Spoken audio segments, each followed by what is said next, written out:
Hello दोस्तों, Rana classes में आपका फिर से स्वागत है। तो आज मैं आपको हिस्ट्री से 64वीं बीपीएससी मेंस जो ऑप्शनल लिए हैं उनके लिए गैस क्वेश्चन लाया हूँ। तो इस वीडियो को शुरू से अंत तक देखिए। पसंद आने पर लाइक्स, नए लोग सब्सक्राइब और बेल का आइकन बटन दबाना ना भूलें, साथ ही शेयर करना भी ना भूलें। तो पहला क्वेश्चन क्या है, जिसकी आने के काफ़ी समय में थोड़ा सा मैं इसमें परिचय दे दें। इसमें जो होता है ये प्रत्येक प्रश्न का उत्तर है जो कि आप अधिकतम 500 से 600 शब्दों के अंदर लिखें तो ज़्यादा अच्छा रहेगा। तो पहला क्वेश्चन, हड़प्पा सभ्यता के पतन के कारणों का उल्लेख करें। आज के सामाजिक तथा सांस्कृतिक परिवेश में उसके उत्तरजीविता का भी उल्लेख करें। तो इसमें जो कि हड़प्पा सभ्यता के क्या क्या पतन के कारण थे और आज के मतलब इसकी जो परिवेश है उसके बारे में आपको लिखना है। सामाजिक और सांस्कृतिक परिवेश के बारे में उसका क्या उत्तरजीविता है उसका भी उल्लेख करना है। अब दूसरे क्वेश्चन की ओर आते हैं। जनपद काल से आप क्या समझते हैं? 6वीं शताब्दी ईसा पूर्व में महाजनपदों के उदय के कारणों का वर्णन करें। तो आपको जनपद काल से आपको समझना और अपने लैंग्वेज में थोड़ा लिखना। ठीक हिस्ट्री है लेकिन फिर भी आप लैंग्वेज जितनी शानदार होगी उतनी नंबर्स मिलेंगे, मार्क्स मिलेंगे। और उसके बाद 6ठी शताब्दी ईसा पूर्व में महाजनपद जो उदय हुए थे उसका आपको पूरा कारण सहित है जो कि वर्णन करना है। फिर तीसरे प्रश्न है, चोल कौन थे? दक्षिण भारत के इतिहास को उसकी देनों की विवेचना कीजिए। तो चोल के बारे में जानना और इनके जो कि सिर्फ दक्षिण भारत के इतिहास में क्या इनका महत्वपूर्ण योगदान रहा, उसका देन रहा, उसके बारे में विवेचना करना है सिर्फ दक्षिण भारत पे। फिर क्वेश्चन नंबर 4 है, 8वीं से 12वीं शती के मध्य पूर्व मध्यकाल भारत के सामाजिक, आर्थिक, राजनीतिक, सांस्कृतिक जीवन की एक संक्षिप्त रूपरेखा प्रस्तुत कीजिए। तो ये क्वेश्चन है जो कि काफ़ी लेंदी है। आप इसको शॉर्ट करने के लिए आपको थोड़े थोड़े पॉइंट्स है जो कि क्योंकि 8वीं से 12वीं शताब्दी के मध्य मतलब पूर्व मध्यकाल में है जो कि भारत के सामाजिक, आर्थिक और राजनीतिक, सांस्कृतिक जीवन की एक संक्षिप्त रूपरेखा आपको प्रस्तुत करना है कि उसमें सारा मटेरियल नहीं कि राजनीतिक कम हो जाए या सांस्कृतिक। आपको एक थोड़ा थोड़ा पॉइंट्स है जो कि देने पड़ेंगे जिससे कि परीक्षा के जो कि समझ जाए कि इन्होंने हर पॉइंट को कोशिश किया छूने का और सही से रूपरेखा जो कि प्रस्तुत कर रहे हैं। तो नंबर निश्चित रूप से इसमें अच्छा मिलेगा, लेकिन ये लेंथी क्वेश्चन थोड़ा सा हो जाता है इतने।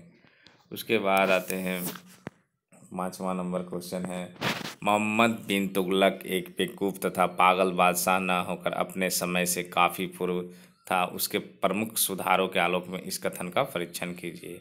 ये आपको मतलब ये उदाहरण देख के स्पष्ट करना है। कई उदाहरण आपको देने पड़ेंगे कि मोहम्मद बिन तुगलक एक बेवकूफ़ तथा पागल बादशाह न होकर अपने समय से काफ़ी पूर्व था, उसके प्रमुख सुधारों को आलोक में उस कथन का परीक्षण आपको करना है। फिर छठा क्वेश्चन है, मध्यकालीन भक्ति आंदोलन तथा सूफी आंदोलन ने भारत के वर्तमान सांस्कृतिक विकास को प्रमुख आधार प्रदान किया, इस कथन का आपको परीक्षण करना है। तो निश्चित रूप से जो सांस्कृतिक विकास जो उस समय था मध्यकालीन में, मध्यकाल था, उसमें भक्ति आंदोलन तथा सूफी आंदोलन है जो कि जो जो वर्तमान के परिप्रेक्ष्य में जो सांस्कृतिक विकास है उसका आधार तो वहीं से शुरू हुआ था। क्योंकि उसके बाद इस कथन का आपको परीक्षण पूरा उदाहरण के साथ ही देना है। उसके बाद 7वां क्वेश्चन है, 1757 से 1947 के बीच ब्रिटिश आर्थिक उपनिवेशीकरण के विभिन्न चरणों का आपको उल्लेख करना है। तो आपको लगभग है जो कि 200 ईस्वी लगभग 190 बरस अगर ऐसे जोड़े तो के बीच में आर्थिक उपनिवेश के लिए क्या क्या चरण थे उसको सीरियली भाई आपको विभिन्न चरणों का उल्लेख करना है। और इसमें ये ध्यान देना है कि डेट वाइज ही रहे, ऐसा नहीं कई लोग ध्यान नहीं देते, हालांकि जो अच्छी तैयारी होती है वो ध्यान देते हैं कि सीरियली वाई आना है इसमें। फिर लास्ट क्वेश्चन है इसमें, भारत के स्वतंत्रता आंदोलन में क्रांतिकारी राष्ट्रवाद के योगदान की चर्चा कीजिए। तो इसमें आपको क्रांतिकारी राष्ट्रवाद का योगदान की चर्चा करना है भारत के स्वतंत्रता आंदोलन में, और इसमें उसी पक्ष को रखना है जो क्रांतिकारी लोगों ने जो राष्ट्रवाद के योगदान में जो किया है उसका चर्चा करना है। तो ये आपको हिस्ट्री के है जो कि आपको गैस क्वेश्चन आपको बताया। ऑप्शनल जिनका हिस्ट्री है, बहुत सारे लोग हिस्ट्री रखते हैं, तो जैसा कि होता है सबसे ज़्यादा जो लोग रखते हैं मेंस में बीपीएससी में खासकर वो है हिस्ट्री।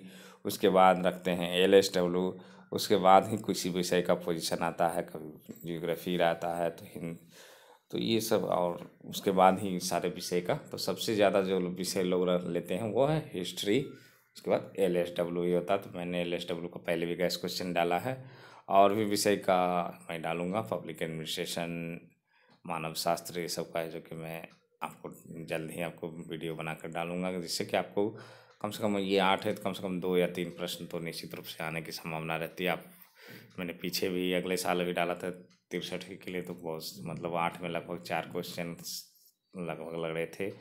तो आप हमारे गैस क्वेश्चन को और इसी तरह के प्रश्न है जो कि यूपीएससी बनाता है, और जिससे कि आपको जो कि पॉइंट वाइज, मतलब ऐसा नहीं कि ज़्यादातर लोग हिस्ट्री में क्या करते हैं कि लिखने के चक्कर में पॉइंट से हट जाते हैं, लेकिन हिस्ट्री में ये है कि पॉइंट बने रहना चाहिए, क्योंकि ज़रा भी अगर ईस्वी चेंज हुआ तो आप दूसरे लाइन पर इसी नंबर है जो कि काफ़ी कम मिलता है। और हिस्ट्री में ऐसे भी है जो कि बहुत ज़्यादा मार्किंग नहीं आती है, एक एवरेज है कि आपको 130 से 40 या बहुत अच्छा लिखने पर 150, ऐसा नहीं कि इसमें 170-80 नंबर बहुत कम के या नहीं के बराबर आते हैं। तो इसीलिए आपको जो कि लिखने में आपको ट्रैक जो कि चेंज नहीं करना है। तो इसी के साथ धन्यवाद।